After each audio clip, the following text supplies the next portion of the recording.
Dans une interview sans concession, le footballeur international de l'équipe d'Angleterre, Dele Alli, s'est livré sur son enfance auprès de sa mère alcoolique, et sur les abus sexuels dont il a été victime alors qu'il n'était âgé que de 6 ans.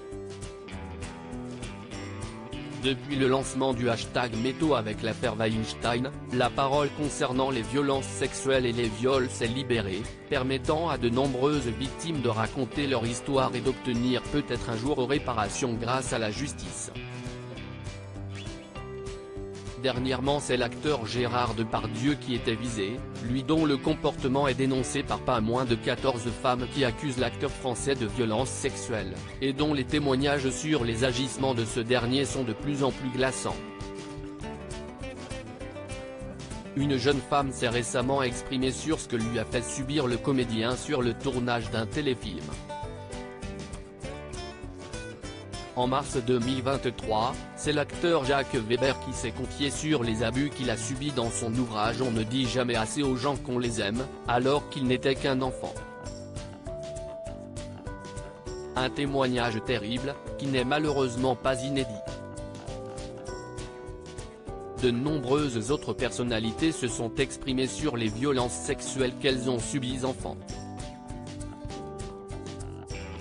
C'est le cas dernièrement du joueur de football anglais Dele Alli, qui a évoqué au cours d'une interview bouleversante, les violences dont il a été victime alors qu'il n'avait que 6 ans. Ma mère était alcoolique. Dans une interview pour le média The Overlap, le footballeur Dele Alli s'est livré sur son enfance, racontant les violences sexuelles dont il a été la victime. Quand j'avais 6 ans, j'ai été violé par l'ami de ma mère. Parce que ma mère était alcoolique.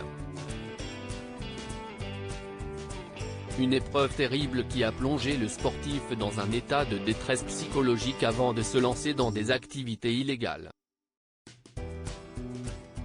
À 7 ans, j'ai commencé à fumer et à vendre de la drogue. Une personne plus vieille m'a dit que la police n'arrêterait jamais un enfant à vélo. Donc je conduisais mon vélo avec de la drogue sur moi.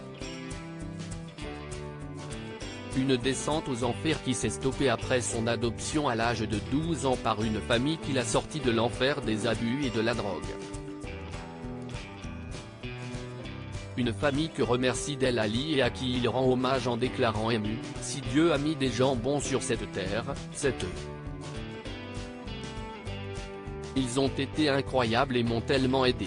Des gens qu'il ne remerciera jamais assez. »